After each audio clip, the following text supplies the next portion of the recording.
Hello, everybody, and welcome to this week's edition of Greet the Week.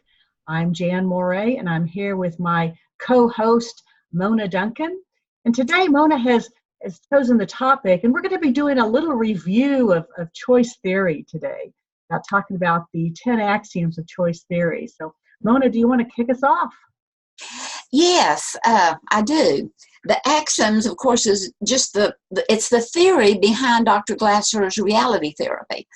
And I always get excited about it every time I teach a basic intensive training of going through the axioms, just the theory of it. But I like to start it off with the fact that, the theory, Dr. Glasser started out helping people and helping them to overcome all kinds of circumstances back as a psychiatrist and as a helper. And he began to work in schools. He was with a juvenile delinquency center for students, for girls, and he just worked with a very wide variety of people that may have seen themselves as victims, and he was giving them therapy. And it was successful. He was having such great changes. And someone asked him one day, says, well, what's your theory? And Dr. Glasser says, well, people get well. But I like to look at the fact, which came first, the chicken or the egg? And it's kind of that round robin. It was from the egg that the chicken comes with the right circumstances. And it is from the chicken is the one then that produces the egg. So Kierkegaard made the comment one time. He said that we live life forward and we understand it backward. And so as Dr. Glasser began to look at what is the theory behind the treatment that I give people to help them to get well, he began to really look at it and to see, what have I been doing that I could put down in a 1, 2, 3 order, that as we follow it, not necessarily in that 1, 2, 3 order, but putting those principles together, we can begin to heal ourselves as well as to help others overcome circumstances. So thought we would just kind of go through 1 through 10 and talk about them, and then ask for some input from our audience. So you want to do the first one? Sure. I'll kick us off here. So the first axiom says, the only person whose behavior we can control is our own. And that is one of the most basic, if you don't remember anything else, I think, from choice theory, that is the most basic thing you can remember, is that you can only control yourself. You can't control other people. And though you try to get them to change, to get them to do the things that you want, and to get them to do all kinds of things, or try to guilt them into changing, you really can't do it. In the end, the only person whose behavior you can control is your own. So you can't make someone do something else, but you can change your own behavior so that other people's behaviors change. Because you think about going to the store. Let's say you're checking out at the grocery store, and the cashier is real grumpy. You're going to be kind of grumpy back at them. And if they're short with you, you're going to be short with them. But if you've got a cashier who's bubbly and friendly, if you've had a bad day and you want to complain about not being able to find something, or the shelves were empty on this thing that you buy there all the time, you're going to be less likely to be snarky at that person if they're greeting you with a grin and a positive attitude. So to me, that number one axiom is just so very important for us to learn. So we can't control anyone else, but we can influence them. We can, absolutely. And we have a great influence over them. We can. I mean, that's a power that we have, and for people to understand that you can influence other people, but you can't make them do anything. Right. So then axiom number 2 is the fact that all we can do is give information. That's right. And so in maybe not trying to control someone else, but at least to want them to see where we're coming from, or maybe understand more where they're coming from, we either ask for information from them or we begin to give them some information.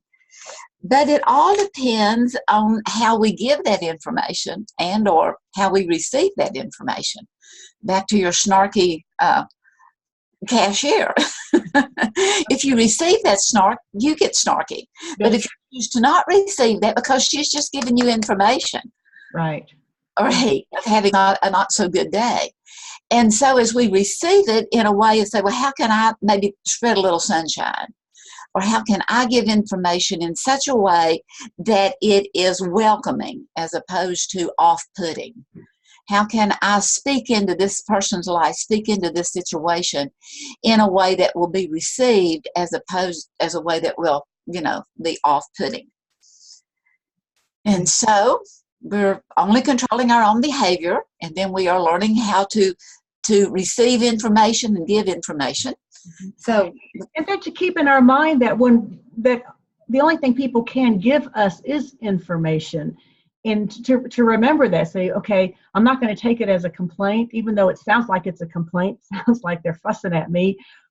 I can take it. I can take responsibility to take that as that's just their perception, and that they're just giving me information. That's another thing to remember on that second. Yeah. And then down to the third one. Number 3, all long-lasting psychological problems are relationship problems. So if you think about it, and you think about the things that bring you down, that upset, that result in, bring up emotions of anger and frustration, there's usually a person involved.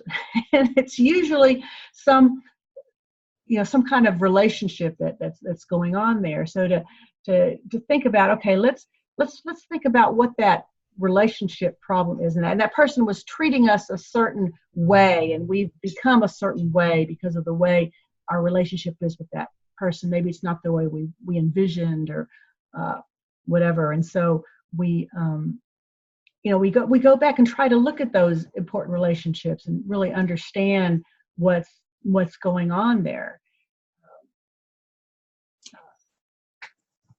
And trying to bring some resolve to it. Yeah.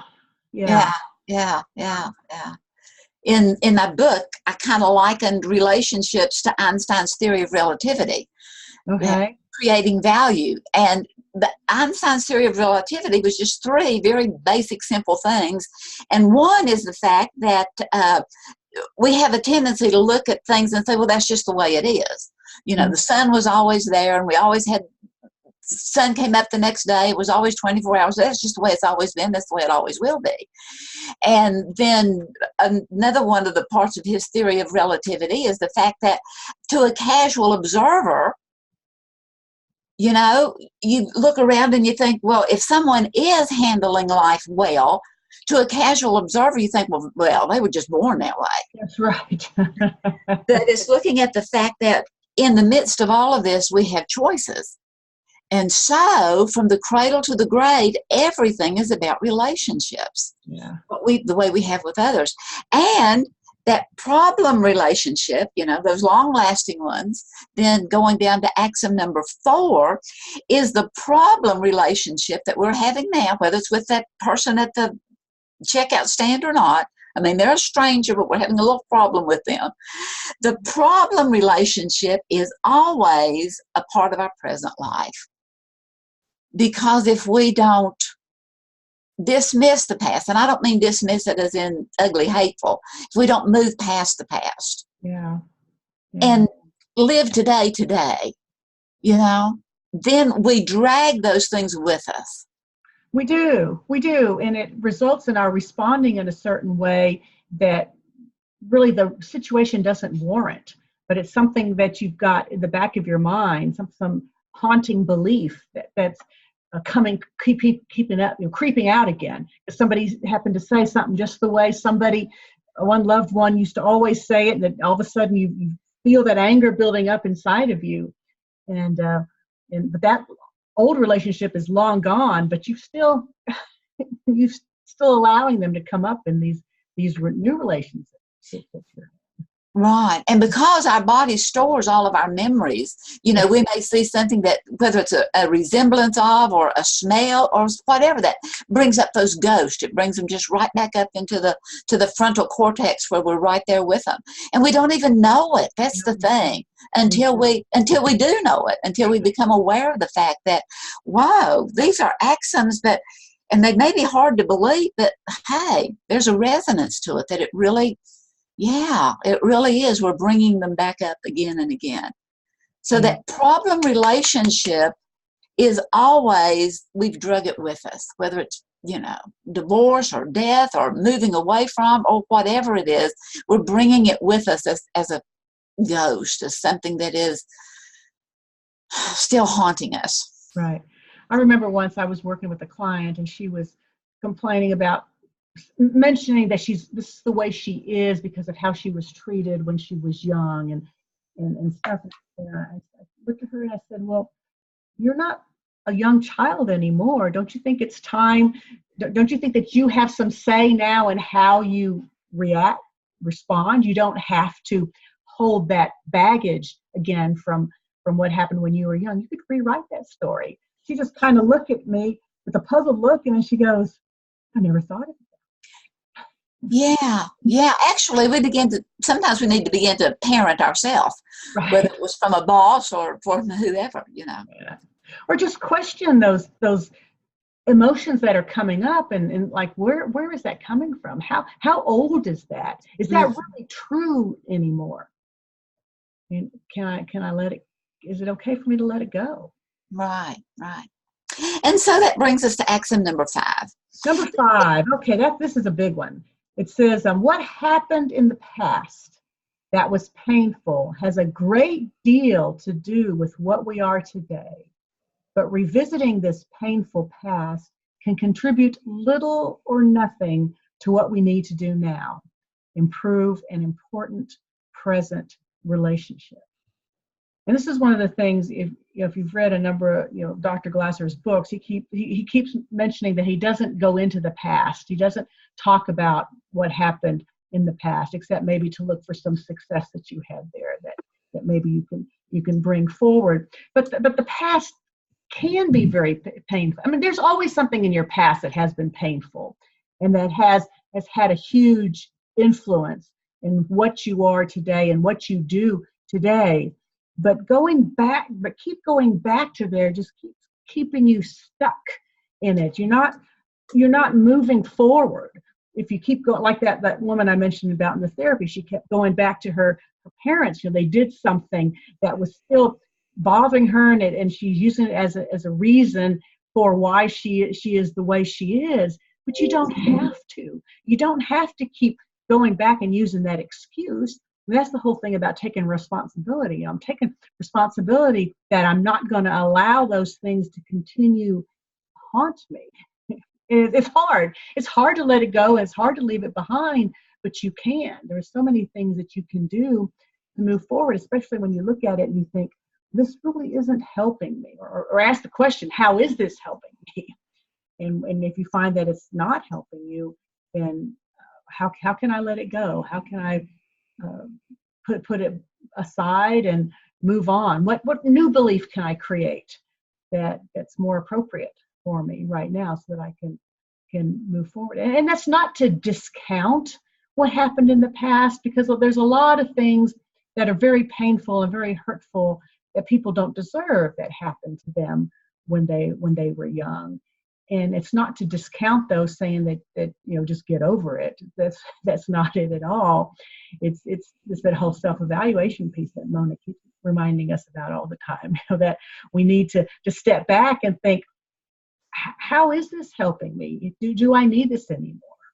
And how long am I going to allow this person who abused me to continue to control my life in the way I am in my life? So although that stuff has everything to do with where we are today, axiom number 6 is the fact that we can only satisfy our needs by satisfying what's going on today and satisfying the pictures that we have in our current world, and looking at what things are presently and how do we handle them from that. and to live more from imagination than from memory, to begin to look at. And Dr. Glasser called it our quality world. And again, that sometimes we don't have a real quality world because we have not really looked at the things that we've isolated that we want in our life. And we're trying to get them, but we're trying to get them in those old ways that always brought us a no. And so it's just a whole rescheduling there and seeing it a whole different way. That once you can see something differently, then you can make changes in attitude, in behaviors, in the way you go, and all that kind of stuff.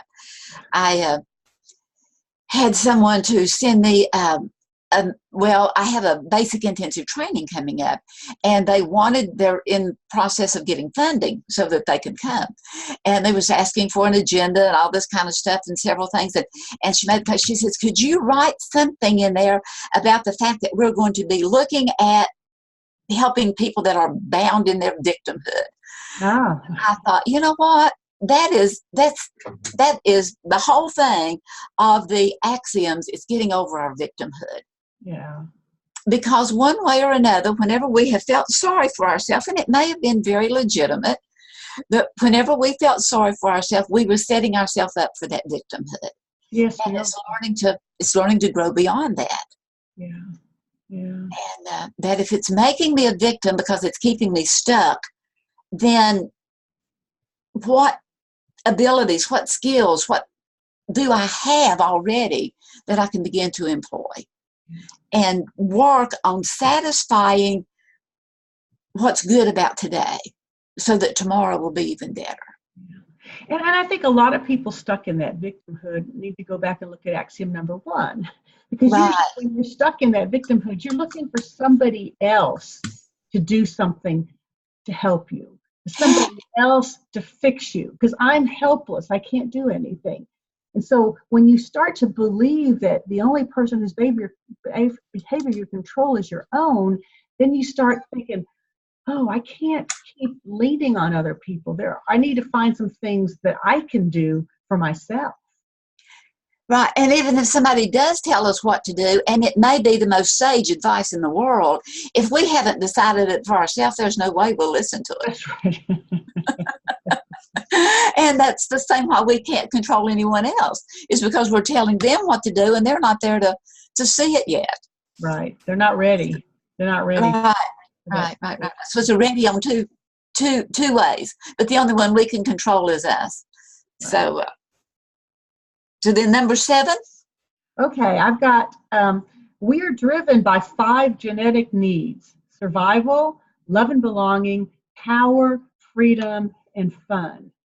And these needs, to know these needs is the secret to being happy. I'm just going to say that's me. Okay, that's what I believe. Because whenever I get to the point where I'm feeling down or things aren't going well, I'm having a bad day, I turn to these basic needs, and I think, which need am I lacking? Do I need? For me, it's mainly the power need. That's the one that always comes up for me. But some people are love and belonging people or fun people. They need to do something else. But for me, it's always, what am I doing to help me feel good about that I'm accomplishing something, that I'm being useful, and so that I'll find something to do there. But once you start realizing that you have those needs need to be met, because not getting those needs met, which we'll talk about in a later axiom, are what kind of push us into the area of doing something that seems kind of crazy, or seems kind of like, where did that come from, or what's possessed you to do that? Is because we've got some unmet need that we're trying real hard that we don't really realize is not being met, and so we end up doing things to try to meet that need. And there's one example that comes to mind, and just talking about this right now, is the whole love and belonging thing, or maybe even a power need. And I don't know if you remember, a number of years ago, that one astronaut, female astronaut that had one of the was infatuated with one of the men astronauts and then drove all the way from Texas to Florida, and to try to see him. And she even had the diapers that they wear in space, but she wouldn't have to stop to go to the bathroom and stuff. and you're thinking about some crazy thing like that, and it's like, what in the world possessed this person to do that? Well, they've got some unmet need that's going on inside of them that is driving those actions. And so if you make a real effort to look at these needs and look at them every day or every few days, especially when you're starting to feel some negative emotions, and say, which needs am I lacking? What can I do to get those needs met and to keep moving forward? Yeah. So as we begin to realize what is lacking in our life, and if it's lacking there, that kind of indicates that a need is not being met is in a way that is real need satisfying. And so then we kick into behavior, because we have this little bzzz in us that's kind of, which propels us to go into action. And that all of our behavior is total behavior, meaning that it's everything about us is behaving at the same time. Because, what lets your right hand know what your left hand is doing?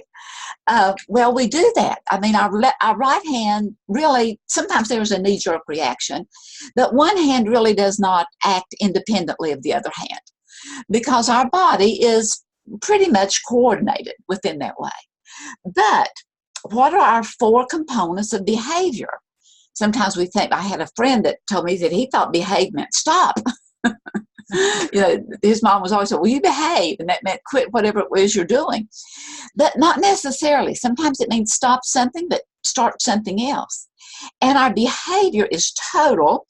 And Dr. Glasser used it like a car, that it's the 4 wheels that are on the ground that causes that car to go forward. But there's a steering wheel inside that turns those wheels. And the wheels on the ground represents the thoughts we think and the actions we take, followed by the emotions that we feel, as well as our physiology, as to whether or not our blood pressure is going up or calming down, or whether we're getting super tired. One's emotional. These are our feeling wheels back here.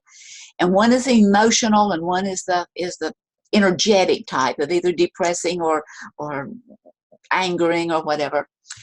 And we always want to, since we're in the driver's seat, and the only one we can control is us, we're always wanting to think more about what we're doing and how we are acting, what we are thinking and how we are acting. Because sometimes when we focus too much on what we're feeling about it, we give so much weight back here that we pop a wheelie. Mm-hmm. We pop a wheelie in that either slows us down or angers us or whatever. And are we still thinking and acting? Oh, yeah, we are. But we're not making traction, so we're not going forward. And that our behavior is total. It's total.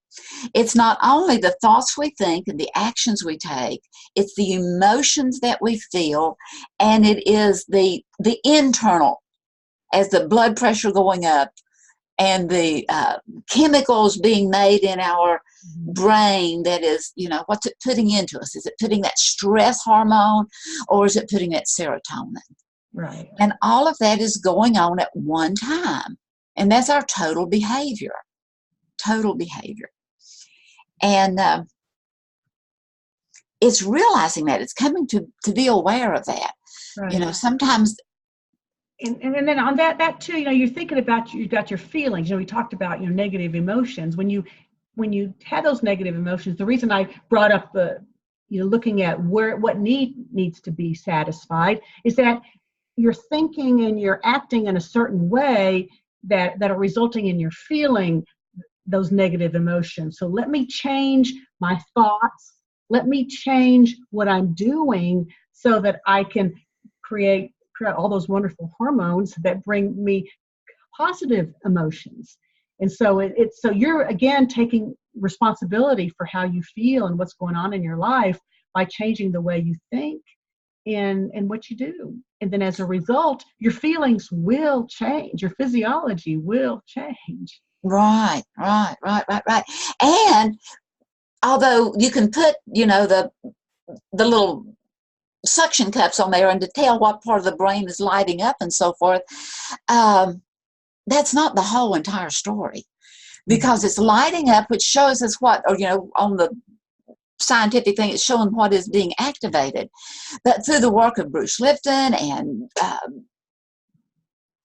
Greg Braden, they're looking at the fact that, there's messages that come from the heart that never makes it to the brain. Yeah.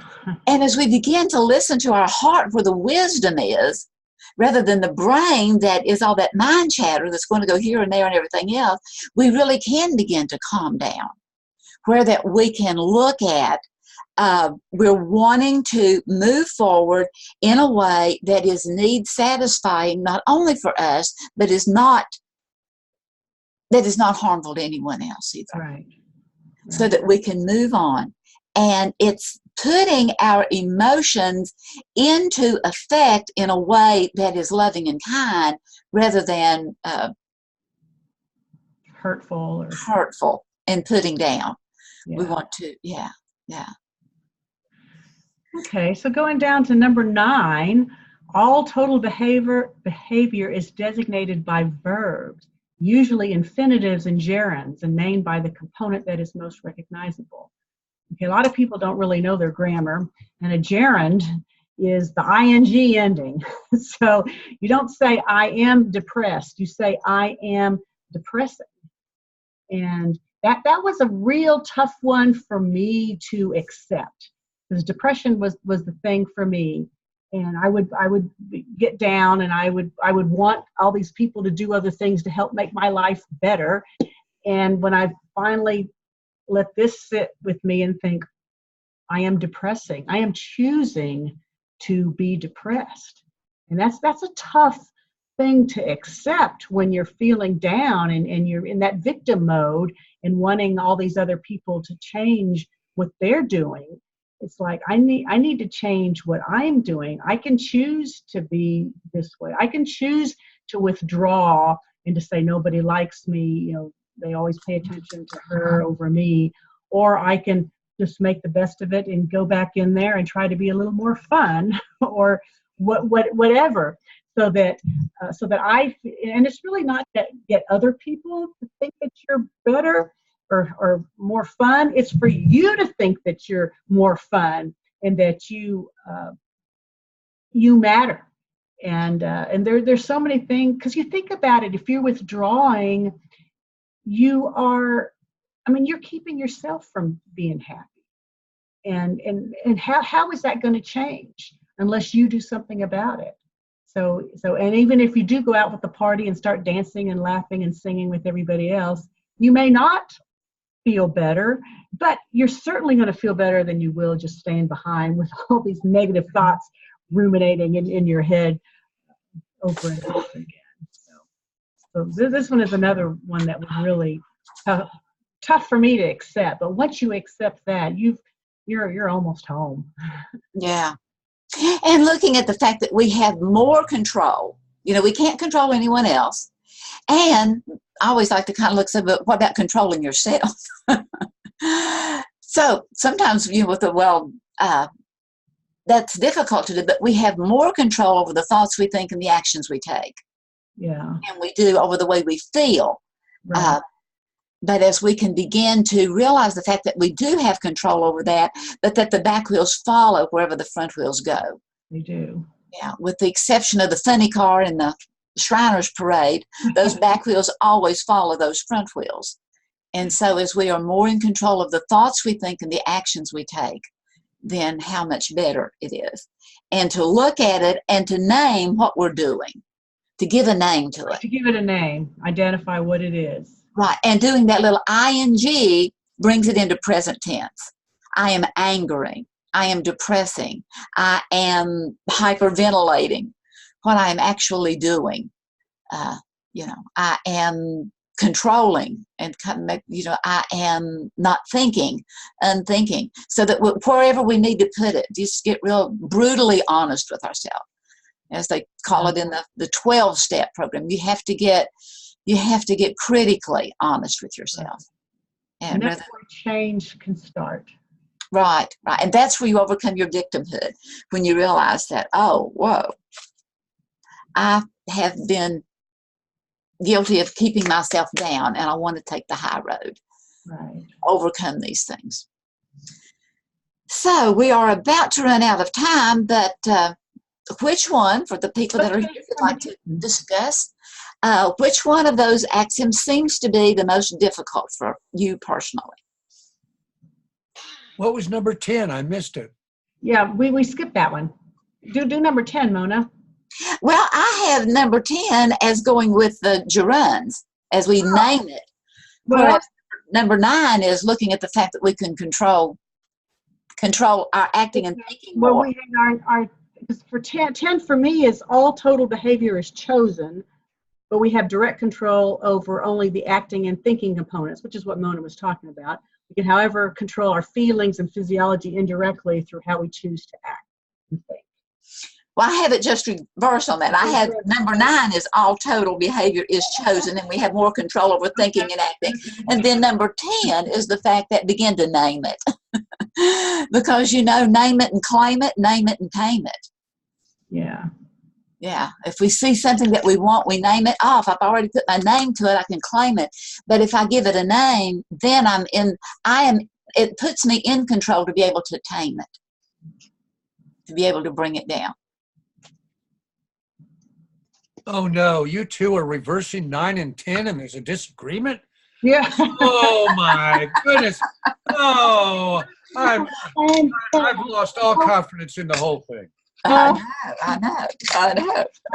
know where Mona got her list from, because I've seen the list in 2 separate orders. I'm not sure which order is which, but all 10 are there. They're just not in. And I think Mona said at the beginning, they're really not in any specific order here. They're all 10 of them. They build on each other. You kind of have to, know one before you can understand the other. Not that any of them are all that easily understood just by hearing them.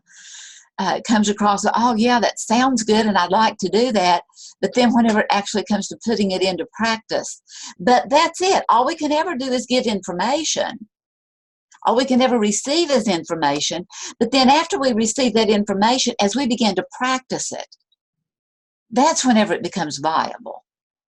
As we begin to put it into the seed in the ground and begin to water it and use it, and begin to self-evaluate of, do I need more information, or did I get that information? Did I switcheroo them? and it's no harm, no foul. And it was I noticed the other day as I wrote to someone and I gave them an option, and I said, either way, no harm, no foul. And as I went back, I'd already sent it, okay? I already pressed send. And as I went back and looked at it, I realized that I spelled foul, F-O-W-L. Oh. And I followed up with, I grew up on a chicken farm. Which we really did. I mean, we sold eggs and so forth, and had chickens, brought them in every year, and no harm, no foul of any kind. Not a big deal. We can go back. That's the beauty of life. It's that we can learn from the past to make today and tomorrow even better. Right. Life is lived forward and understood backward. And as we begin to look at, oh, that didn't turn out so good. Oh, that one turned out real good. What was the difference? What was the difference? And rather than looking at the other people, did they contribute to it being better or worse? Probably. But what about me? How did I contribute to it being better or worse? How are my thoughts different the time when I felt the worst and the time when it didn't bother me so much? Right. How did I put on my confidence as opposed to leave it behind? Yeah. So I want to clarify one thing. It's I understand that the next 2 weeks we're not going to have a Greet the Week. Correct. Is Right. that true? Okay. We have to blunder through without this every Monday? I can't do it. I just can't do it. You just have to go online, Jerry, and pull up one of the old ones. Right. Go back and review. Okay. All right. Okay. Well, thanks everybody for joining. And as Jerry brought up, we will not be here for the next 2 weeks. We'll be back on, is it the 16th, I think? Whatever that Monday is, we'll be back, and we'll see you then for another edition. Bye-bye. Bye.